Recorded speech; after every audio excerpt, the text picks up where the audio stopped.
Welcome to सखीमध्ये सर्वांचे खूप खूप स्वागत आहे.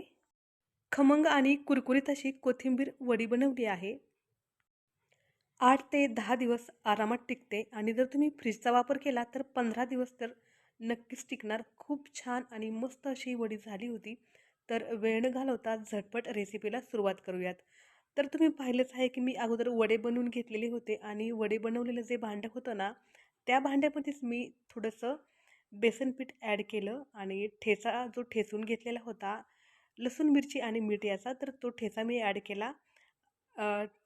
खलबत्त्यामध्ये घालून थोडंसं पाणीही ॲड केलं आणि हलकंसं थोडंसं हलवून घेतलं. हलवताना थोडंसं मीठसुद्धा टाकलं. आता हे पीठ असंच आपल्याला थोड्या वेळासाठी ठेवून द्यायचं आहे, कारण गॅसवरती कढई गरम करण्यासाठी ठेवली आहे. ह्या कढईमध्ये मी आता थोडंसं मीठ टाकून घेतलं आहे आणि हलकंसं तेल टाकलं आहे 2 ते 3 थेंब. कोथिंबीर अगोदरच व्यवस्थित अशी संध्याकाळीच निवडून, स्वच्छ करून, धुवून ठेवली होती पाणी निथळण्यासाठी. सकाळी जेव्हा मी कोथिंबीर कट करायला घेतली ना, तेव्हा ती अगदी मस्त अशी कट करता आली आणि खूप बारीक आकारामध्ये मी हिला कट केलं होतं. पण कोथिंबीरची जी क्वांटिटी आहे ना, ती खूप मला जास्त वाटत होती आणि त्यासाठी बेसन पीठ जे आहे ना, तेही खूप जास्त लागलं असतं. म्हणून मी काय केलं, की कढईमध्ये कोथिंबीर जी आहे ना, ती हलकीशी परतून घेतली. असं केल्याने वडी जी आहे ना कोथिंबीरीची, ती खूप टेस्टी, खूप खमंग अशी होते. म्हणून मी ही स्टेप नक्की फॉलो करते. जशी-जशी आपण कोथिंबीर परतत जातो ना, तशी कोथिंबीरची जी क्वांटिटी आहे ना, ती कमी-कमी व्हायला लागते. हलकंसं कोथिंबीरीला पाणी सुटतं आणि मस्त असा सुगंधही येतो. पण ही कोथिंबीर जेव्हा गरम-गरमच असेल ना, तेव्हाच आपल्याला लगेच हिला ह्या पिठामध्ये टाकून घ्यायचं आहे. या पद्धतीने कोथिंबीर वडी केल्यास खूप छान, खूप मस्त अशी ही कोथिंबीर वडी तयार होते. आणि सर्वात महत्त्वाचं म्हणजे जेव्हा आपण वड्या कट करतो ना, तेव्हा अगदी इझिली या कोथिंबीर वड्या कट होतात. त्यामुळे ही स्टेप जी आहे ना, ती नक्की फॉलो करा. खूप सोप्या पद्धतीने या वड्या तयार होतात. खूप जास्त वेळ लागत नाही आणि खूप जास्त मेहनतही लागत नाही.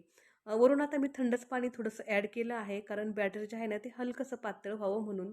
आणि मस्त या बॅटरला एकदा हलवून घ्यायचं आहे. या स्टेजला सुद्धा कोथिंबीर आपण छान अशी परतून घेतलेली असते ना, तर खूप छान मस्त असा सुगंध दरवळतो आणि मस्त आपल्याला याला एकदा हलवून घ्यायचं आहे, छान हलवायचं आहे. मिठाचे प्रमाण नक्की एकदा चेक करायचे आहे. जर मिठाचे प्रमाण कमी वाटले, तर थोडंसं मीठ ॲड करायचं आहे. या पिठाचे बॅटर आपल्याला जेव्हा खलून घ्यायचे असते ना, तेव्हा मोठ्याच भांड्याचा वापर करायचा आहे. छोटं भांडं वापरायचं नाही, कारण आपल्याला बॅटर जे आहे ना, ते पटपट मस्त असं हलवता आलं पाहिजे. तर अगदी कोथिंबीर वडीचं परफेक्ट बॅटर आपल्याला या ठिकाणी तयार आहे. या प्लेटला मी तेल वगैरे काही लावून घेतलं नाही. तुम्हाला जर तेल लावण्याची आवश्यकता वाटली तर लावा, पण मला काही आवश्यकता वाटत नाही, म्हणून मी लगेचच जे बॅटर आपण तयार केलेलं आहे ना, ते एका पसरट प्लेटमध्ये ओतून घेत आहे. आता याला आपल्याला वाफेवरती स्टीम करायचं आहे. खूप जास्त पसारा होत नाही, काहीही तामझाम वगैरे होत नाही. अगदी साधी, सिंपल आणि खूप सोपी अशी रेसिपी आहे. वरून चमच्याने असं हलकंसं टॅप केल्यासारखं करायचं आहे. आता तुम्ही पाहू शकता या बॅटरचा लूक किती भारी आणि किती परफेक्ट आणि मस्त असा आलेला आहे. आता एक चाळणी घ्यायची आहे आणि चाळणीमध्ये ही प्लेट ठेवून द्यायची आहे. गॅसवरती मी एका भांड्यामध्ये पाणी गरम करण्यासाठी ठेवलेलं आहे. तुम्ही पाहू शकता किती भारी ही चाळणी किंवा या बॅटरचा लूक दिसत आहे. या कोथिंबीर वड्या बनवण्यासाठी मी 10 रुपयाची कोथिंबीरची गड्डी सध्या बाजारामध्ये येते ना, ती गड्डी वापरलेली आहे. एक पूर्ण गड्डी छान स्वच्छ निवडून घेतली आहे. आदल्या दिवशीच तिला मी धुवून त्यावरील पाणी जे आहे ते निथळून घेतलं आहे आणि नंतर तिला बारीक कट केलं आहे. आता मस्त असं आपल्याला याला 10 मिनिटं तरी स्टीम होऊ द्यायचं आहे. तोपर्यंत आपण आपले बाकीचे कामं करू शकतो. तर 10 मिनिटानंतर मस्त अशी आपली ही वडी जी आहे ना, ती स्टीम झालेली आहे. मी तुम्हाला एकदा झाकण वर करून दाखवते. खूप भारी आणि खूप असं छान याला एक टेक्स्चर असं आलेलं आहे. कलर तर खूप सुंदर आला आहे. आता यावरचं झाकण काढायचं आहे आणि याला छानपैकी थंड होऊ द्यायचं आहे. ही प्लेट थंड होण्यासाठी अगदी 5 मिनिट पुरेसे होतात. आता आपल्याला याच्या वड्या पाडून घ्यायच्या आहेत. या वड्या आपण जर अशाच फ्रीजमध्ये स्टोअर करून ठेवल्या ना, एका बरणीमध्ये किंवा एका डब्यामध्ये, तर या वड्या कमीत कमी 8 ते 10 दिवस अशाच मस्त राहतात. जेव्हा आपल्याला गरज वाटेल तेव्हा आपण त्याला तळून मस्तपैकी एन्जॉय करू शकतो. पण माझ्याकडे ना फ्रीज नाही. मी फ्रीजचा वापर करतही नाही. मी आता ह्या वड्या लगेचच तळून घेणार आहे. वड्यांचा आकार तुम्ही पाहू शकता, कलरही पाहू शकता. खूप मस्त आणि खूप छान अशा या वड्या तयार झाल्या आहेत. गॅसवरती तेल गरम करण्यासाठी ठेवलं होतं. तर तेल मस्त असं गरम झालं की यामध्ये आपल्याला एक-एक करून या वड्या सोडून घ्यायच्या आहेत. अगदी 2 बॅचमध्ये जेवढ्या वड्या आपण केल्या आहेत ना, तेवढ्या वड्या मस्त अशा तळून होतात.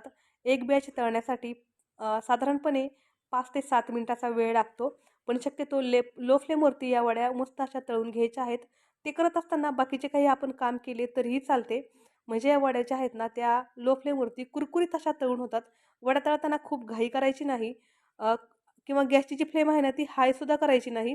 कारण गॅसची जर फ्लेम आपण हाय केली, तर वड्या आतून कच्च्या राहतात आणि वरून ज्या आहेत ना, त्या म्हणजे काळपट होतात किंवा जळतात. म्हणून आपल्याला अगदी लो फ्लेमवरती या वड्या तळून घ्यायच्या आहेत. तोपर्यंत आपण साईडच्या गॅसवरती भाकरी, भाजी वगैरे इतर काही आपला स्वयंपाक असेल ना, तो उरकू शकतो. या वड्या तळत असताना सुद्धा किचनमध्ये इतका भारी मस्त असा वास येतो ना, विचारूच नका. या वासानेच आहे ना, किती खाऊ वड्या आणि किती नाही असं होतं. तर या ठिकाणी माझ्या मस्त अशा हलक्याशा सोनेरी रंगावर या वड्या तळून झालेल्या आहेत. खायला खूप टेस्टी आणि मस्त अशा लागतात. गरमागरम या वड्या आपल्याला शक्यतो सर्व्ह करायच्या आहेत किंवा अशाही आपण खाल्ल्या तरी त्या खूप भारी लागतात. रेसिपी आवडल्यास चॅनलला लाईक, शेअर आणि सबस्क्राईब करा. चला तर मग भेटू पुढच्या व्हिडिओमध्ये. तोपर्यंत सर्वांना धन्यवाद.